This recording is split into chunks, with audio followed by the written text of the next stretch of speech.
Baker mention Pennsylvania में Blair county के एक छोटे से शहर आल्टोना में स्थित एक हवेली, जो कि आज एक ऐतिहासिक म्यूजियम के रूप में मौजूद है। कहानी की शुरुआत होती है एलियास बेकर से, जो अपनी वाइफ के साथ इस हवेली में रहता था, अपने परिवार के साथ। एलियास बेकर के परिवार में 2 बेटे और 1 बेटी थी। उनके 2 बेटे के नाम डेविड वुड्स और सिल्वेस्टर थे और उनकी बेटी का नाम था एना बेकर। एलियास बेकर एक बिजनेसमैन था। एलियास की सबसे छोटी बेटी एना बेकर को एलियास की ही कंपनी में काम करने वाले एक कर्मचारी से प्यार हो जाता है। ये रिश्ता एना के परिवार वालों को मंजूर नहीं था। परिवार के सब लोगों ने इस पर आपत्ति जताई। आखिरकार इस छुपे हुए रिश्ते की उम्र बहुत कम निकली और इस कहानी का अंत बहुत ही डरावना और दुखद निकला। 1848 में एलियास बेकर की मौत हो गई। फिर उसके बाद एना उस आदमी से मिलने गई जिसे वो अब भी प्यार करती थी। वो सिर्फ उसे देखने गई थी कि वो किस हाल में है, क्या कर रहा है।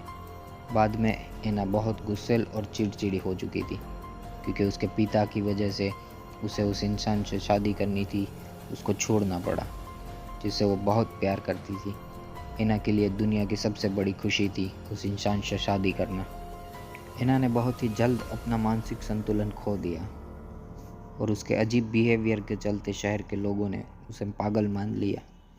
उसके घर के नौकरों ने अक्सर हवेली में एना को अपनी एक सफ़ेद शादी के गाउन में कमरे के हॉल में नाचते हुए देखा, जो उसके म्यूज़िक बॉक्स में चल रही एक धुन के साथ नाचती थी। और आखिरकार 1914 में एना बेकर की भी मौत हो गई। लेकिन असली सिलसिला तो अब शुरू होने वाला था। एना की मौत के बाद भी एना की आत्मा उसी शादी के जोड़े में उस हवेली में आज तक घूमती है। बेकर मेंशन को 1941 में एक म्यूज़ियम के तौर पर सबके लिए खोल दिया गया, जिसमें कई पैरानॉर्मल एक्टिविटी और अजीब अजीब चीज़ें होती रहती है। एना बेकर की यह वेडिंग ड्रेस एक कांच की पेटी में रखी हुई थी। जब लोग उसे देखने आते और उस ड्रेस के करीब जाते तो कई बार उस पेटी का कांच ज़ोर ज़ोर से हिलने लगता था, जैसे कि कोई उसके अंदर जाने की कोशिश कर रहा हो। इन सभी अजीब चीज़ों के चलते बाद में वो वेडिंग ड्रेस डिस्प्ले से हटा दिया गया। आज भी कई बार, खास करके पूर्णिमा के दौरान, ये वेडिंग ड्रेस एना बेकर की आत्मा के साथ हवेली में घूमता है और नाचता है। एना बेकर के रूम को भी संरक्षित किया गया, जहाँ पर सीसीटीवी कैमरा लगाए गए हैं। वहाँ के कर्मचारियों ने और कैमरे ने अक्सर रूम के शीशे में एक बूढ़ी परेशान महिला को इमेज भी देखा है। एना बेकर का वो म्यूज़िक बॉक्स जो हवेली के एक कमरे में है, दूसरी कई चीज़ों के साथ साथ वो भी शापित है, जो कई बार खुद ही बजने लगता है। इस हवेली में रहने वाले भूतों में केवल एना का ही भूत नहीं है, बल्कि विजिटर और म्यूज़ियम के कर्मचारियों की माने तो घर का फर्नीचर अक्सर अपने आप ही हिलने लगता है।